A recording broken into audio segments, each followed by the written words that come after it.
Mukunda jewels లో అక్షయ తృతీయ సందర్భంగా 1 gram gold కొనుగోలుపై 1 గ్రామ్ సిల్వర్ ఉచితం. ఏప్రిల్ 29 నుంచి మే 24 వరకు మాత్రమే.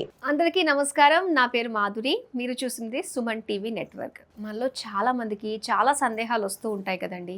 ఈ ఇంట్లో ఇది ఇక్కడ ఉండొచ్చా, ఇక్కడ పెడితే ఏమన్నా అవుతుందేమో, మా వాళ్ళు ఇక్కడ పెట్టకూడదు అన్నారు, కానీ వీళ్ళు ఇక్కడ పెట్టచ్చు అన్నారు, మరి అది చేయొచ్చా, చేస్తే ఎలాంటి వైపరీత్యాలు మనం ఎదుర్కోవాల్సి వస్తుంది, ఇలాంటి ఎన్నో సందేహాలు, ముఖ్యంగా ధర్మ సందేహాలు మనకు ఉంటూ ఉంటాయి. సో వాటిని నివృత్తి చేసుకునే ప్రయత్నం అయితే మనం ఈ కార్యక్రమం ద్వారా చేసుకుందామండి.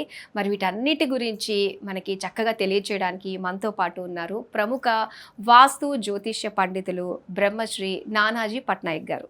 నమస్కారం గురువు గారు. శ్రీమాత్రే నమః. గురుగారు, మనిషిగా ఉన్నప్పుడు వాళ్ళకి వాల్యూ ఇవ్వము, వాళ్ళు దూరం అయిపోయిన తర్వాత అర్రే అని చెప్పేసి ఫీల్ అవుతూ ఉంటాము. అలానే ఏదైతే ప్రాణశక్తి ఉందంటే మనిషి ప్రాణం పోతే శవం అయిపోతూ ఉంటారు. సో వాళ్ళని చూడడానికి కూడా చాలామంది నెగిటివ్, వద్దు, ఇలాంటి రోజులు వెళ్ళకూడదు, కొత్తగా పెళ్ళైనప్పుడు వెళ్ళకూడదు, ఇలాంటివి చాలా రకాలుగా చెప్తూ ఉంటారు గురువుగారు. అసలు ఇలా మరణించిన వారి ఇంటికి వెళ్ళి వచ్చిన తర్వాత మనం ఇంట్లో పాటించాల్సిన నియమాలు ఎలా ఉంటాయంటారు?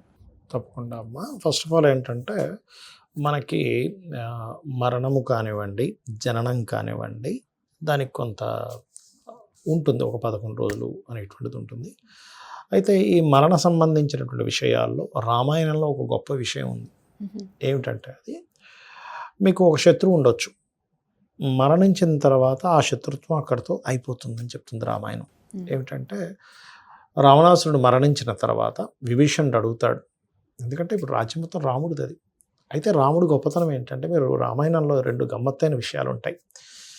విభీషణుడు వాళ్ళ యొక్క పరివారంతో ఇంకా మనకి ఆ సముద్రాన్ని దాటక ముందు లంకకి యువతలు ఉన్నప్పుడు రాముడిని వచ్చి కలిసినప్పుడు విభీషణుడికి ముందుగానే పట్టాభిషేకం చేసేస్తాడు. అంటే రాముడికి ఉన్న కాన్ఫిడెన్స్ అది, నేను ఎట్లాగైనా సరే రావణాసుని సంహరిస్తాను, నేను రాజ్యం చేసేస్తాను.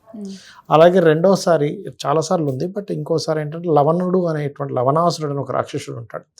లవణాసురుడు అనేటువంటి రాక్షసుడిని సంహరించమని శత్రుఘ్నుడికి చెప్పినప్పుడు ముందు శత్రుఘ్నుడికి ఆ యొక్క లవణాసురుడు వెళ్తున్నటువంటి రాజ్యానికి రాజుని చేసేసి అప్పుడు యుద్ధం చేసి ఈ శత్రుఘ్నుడి చేతే లవణాసుని చంపించేస్తాడు. అంటే ఏమిటంటే రాముడికి ఉండే కాన్ఫిడెంట్ లెవెల్స్ కానీ డౌన్ టు ఎర్త్ కానీ ఎవరికి ఉండవు. ఈ విషయం ఎందుకు చెప్తున్నా అంటే, రాముడు ఒక విషయం చెప్తాడు అందులో. ఈ యొక్క విభీషణుడు వచ్చి అడుగుతాడు, రామ మరి ఇట్లా చనిపోయారు కదా, ఇవన్నీ అంత్యక్రియలు అంటే, అప్పుడు రాముడు చెప్తాడు, బ్రతుకున్నంతసేపు ఏ శత్రుత్వం ఉన్నా చనిపోయిన తర్వాత శత్రుత్వం అనేటువంటిది ఇంక ఉండకూడదు. చాలామందికి ఈ విషయం తెలియాలి. ఎందుకంటే అమ్మ, బతికున్నప్పుడు ఏవో శత్రుత్వాలు ఉంటాయి, డబ్బులు తీసుకున్నారనో, సంథింగ్ ఏదో ఒక మాట అన్నారనో, అవమానించారనో. ఒక్కసారి మరణించిన తర్వాత ఇంకా శత్రుత్వాలు ఏవి పెట్టుకోకూడదని మనకు రామాయణం చెబుతుంది. కాబట్టి ఫస్ట్ నియమాలు ఏం పాటించాలి అంటే, చాలామంది ఏమనుకుంటారు, వెళ్ళి వచ్చిన తర్వాత స్నానం చేయాలి, ఇవన్నీ ఉంటాయి, ఉండవని కాదు. కానీ మొట్టమొదటిగా మన శాస్త్రం చెప్తుంది ఏమిటంటే, వాళ్ళు బాధల్లో ఉంటారు కాబట్టి నువ్వేం హెల్ప్ చేయగలవు, వాళ్ళకి డబ్బులు లేవు, ఏమైనా డబ్బులు ఇవ్వగలవా, లేకపోతే వాళ్ళకి ఏదైనా మారల్ హెల్ప్ ఏమైనా చేయగలవా, నీకు డబ్బులు కూడా లేవు, మారల్గా నువ్వేమైనా సపోర్టివ్గా మాట్లాడగలవా.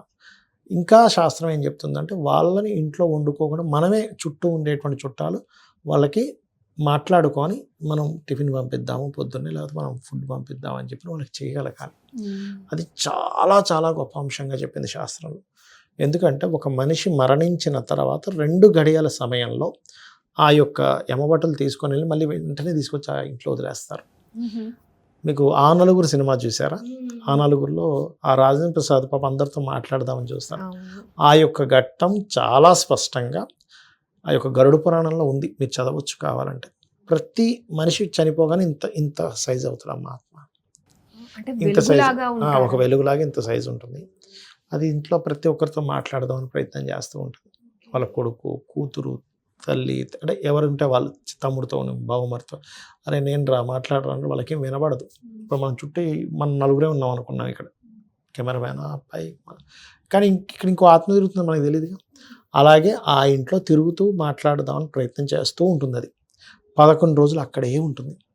అందుకని మనకి శాస్త్రాలు ఏం చెప్తారు, సరే వాడు ఎంత దుర్మార్గుడు కావచ్చు, ఎంత పిచ్చి పనులు చేసి ఉండొచ్చు, చనిపోయాడు అన్నాక ఇంకా ఆ వ్యక్తి గురించి చెడు మాట్లాడకూడదని చెప్తుంది. చనిపోయిన ఇంటికి నువ్వు వెళ్ళి ఏదైనా సపోర్ట్ చేయాలని చెప్తుంది. చాలామంది తెలియక, అంటే ఇప్పుడు ఇందాక మీరు అన్నారు ఒక మాట, పెళ్ళి అయిన తర్వాత వెళ్ళకూడదు, ఇట్లాంటివి కొన్ని ఉన్నాయి. కానీ తప్పనిసరి అయితే వెళ్ళాల్సి వస్తుంది, తప్పులేదు. కానీ పెళ్ళైన జంటను మాత్రం పంపించరు, ఎందుకంటే మైల అంటారు దాన్ని. పురిటి మైలు ఉంటుంది, తర్వాత ఉంటుంది.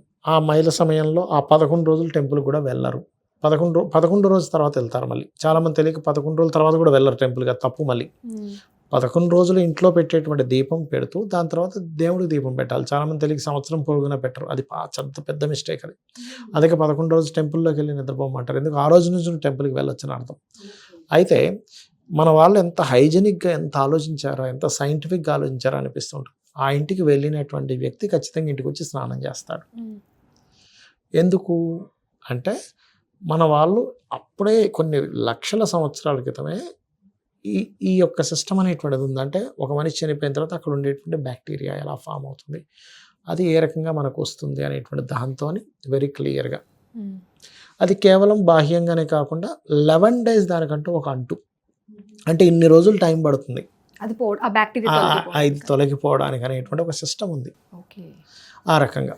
అట్లాగే మరొకటి ఏంటంటే, ఇంటికి వచ్చిన తర్వాత కూడా ఆ వ్యక్తి గురించి అసలు అక్కడ మాట్లాడుకోలేదు, ఇంటికి వచ్చిన తర్వాత కూడా చెడు మాట్లాడకూడదు. మొట్టమొదటిగా మీరు తెలుసుకోవాల్సింది ఏంటంటే, చనిపోయిన ఇంటికి వెళ్ళి వచ్చిన వ్యక్తి ఆ వ్యక్తి గురించి 1% కూడా చెడు మాట్లాడకూడదు. వీలైతే మంచి మాట్లాడాలి, లేకపోతే గమనుండు, సైలెంట్ కూర్చో, ఏం మాట్లాడు. అది ముఖ్యంగా ప్రధానం. ఇంకోటి నువ్వు హెల్ప్ చేయగలగాలి. ఇందులో కొడుకులు ఖచ్చితంగా, ఇప్పుడు మరణించిన వ్యక్తి యొక్క కొడుకులు ఖచ్చితంగా శవాన్ని మొయ్యాలట, ఒక్కసారైనా మొయ్యాలి కనీసం. అది చాలా ముఖ్యమైన అంశంగా చెప్పారు శాస్త్రంలో. అలా కాదండి ఇంక బయట వాళ్ళు కూడా మొయ్యొచ్చా అంటే చాలా పుణ్యంగా చెప్పారు. అసలు మీరు గరుడ పురాణం కనుక చదివితే అందులో అనాథ శవానికి కనుక మీరు అంత్యక్రియలు చేయగలిగితే 1000 అశ్వమేధ యాగాలు చేసిన పుణ్యం వస్తుంది అని చెప్తుంది శాస్త్రం. అందుకే చూడండి, శవాన్ని ఏం చేస్తారు, ఉత్తరం వైపు తల, దక్షిణం వైపు కాళ్ళు పెడతారు. ఎందుకు? నువ్వు ఇంట్లో నిద్రపోయేటప్పుడు ఉత్తరం వైపు తల పెట్టుకోవద్దు అంటారు. ఎందుకు? నువ్వు మరణించినప్పుడు పెట్టాల్సిన పొజిషన్ అది. అందుకని ఆ సమయంలోనే పెడతారు. ఓకే, మరొక విషయం ఏంటంటే, ఆ ఇంటికి ఇందాక మనం మాట్లాడుకున్నట్టుగా పెళ్ళైన వాళ్ళు, కొత్తగా పెళ్ళైన వారు వెళ్ళరు. 11వ రోజు తర్వాత ఖచ్చితంగా వెళ్ళాలి. ఇవన్నీ శాస్త్రంలో చెప్పబడింది. మరికొంతమంది విదేశాల్లో ఉంటారు, వాళ్ళకి తెలియలేదు. తెలిసిన రోజు నుంచి 11వ రోజు పాటించమని చెప్పింది శాస్త్రం. అంటే నాకు ఇక్కడ ఒక డౌట్ గురుగారు, ఇప్పుడు 11 రోజు మైల అన్నది ఏంటంటే బ్యాక్టీరియా ఉంటుంది, అదొకటే కాదు, మీకు జీన్స్ ఉంటుంది కదమ్మా. ఇప్పుడు ఎందుకమ్మా మీకు ఎందుకు, కొంతమంది మరణించే ముందు కల్లోకి వస్తారు, వాళ్ళ స్వప్నంలోకి వచ్చి వెళ్ళిపోతారు. రాత్రి నాకు కల్లోకి వచ్చారండి అంట, వెంటనే నెక్స్ట్ డే జరుగుతుంది. లేదా వాళ్ళకి సంవత్సరీకం వచ్చినప్పుడు వాళ్ళకి కల్లోకి వస్తారు. అంటే మనం కేవలం సైంటిఫిక్ ఒకటే కాకుండా, బ్యాక్టీరియా అనే కాకుండా ఇక్కడ కొంత లింక్ ఉంటుంది వాళ్ళ ఫ్యామిలీతో సహా, వాళ్ళ ఫ్యామిలీకి. అందుకే పర్టికులర్గా కొన్ని పాటించాలి.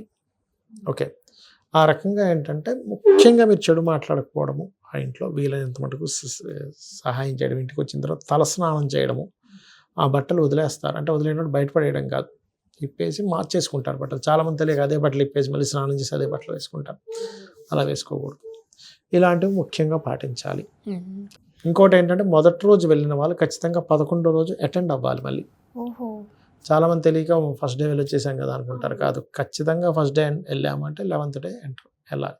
అలానే ఫస్ట్ డే వెళ్ళదు కదా 11th డే వెళ్ళకూడదని కాదు. ఇంకోటి ఏంటంటే, శాస్త్రంలో చెప్పినటువంటిది, నీకు పెళ్ళికి పిలిచినా వెళ్ళకపోయినా పర్లేదు, కానీ మరణానికి వాళ్ళు పిలవకపోయినా వెళ్ళాలి. నేనున్నానని ఒక ధైర్యం ఇవ్వాలి కదమ్మా. వాళ్ళ అయ్యో ఎవరు లేరనే ఫీలింగ్ ఉండకూడదు. ఎంతమంది ఎక్కువ మంది వస్తాం, నాకు ఇంతమంది ఉన్నారే మా వాళ్ళని ఒక ధైర్యం వస్తుంది. ఒక కుటుంబం ఒక పెద్ద దిక్కును కోల్పోయినప్పుడు వాళ్ళకి ఎంతో బాధ ఉంటుంది. అయ్యో ఈ పెద్ద దిక్కు పోయింది అలాగా. అంతమంది చుట్టాలు వచ్చినప్పుడు ఏమవుతుంది, ఒక ఫీల్, ఒక పాజిటివ్ ధైర్యం వస్తుంది. ధైర్యమే కదా మనిషిని బతికిస్తుంది. అలానే చాలా మంది ఇది ఏంటంటే, వద్దు వాళ్ళ ఇంటికి వెళ్ళి వస్తే అలాంటి టైంలో మనకి కీడు వచ్చేస్తుంది, మన ఇంట్లో వాళ్ళకి ఏదైనా జరుగుతుంది అని అనుకుంటూ ఉంటారు. అలా అయితే మీకు గరుడ పురాణంలో అంత స్పష్టంగా అంత క్లియర్గా వెళ్ళి రండి అని ఎందుకు చెప్తాడు? మహావిష్ణువు గరుడ పురాణం చెప్పింది ఎవరు అంటే, మహావిష్ణువు గరుడు చెప్పాడు. అంటే విష్ణుమూర్తి ఎందుకు చెప్తాడు ఒకసారి ఆలోచించాలి. చాలామంది ఏమనుకుంటారంటే, గరుడ పురాణం ఇంట్లో పెట్టుకోరు కూడా. ఇంట్లో పెట్టుకోవాలని చెప్పింది శాస్త్రం. ఇంట్లో గరుడ పురాణం ఉంటే యమబాధలు తగ్గుతాయి.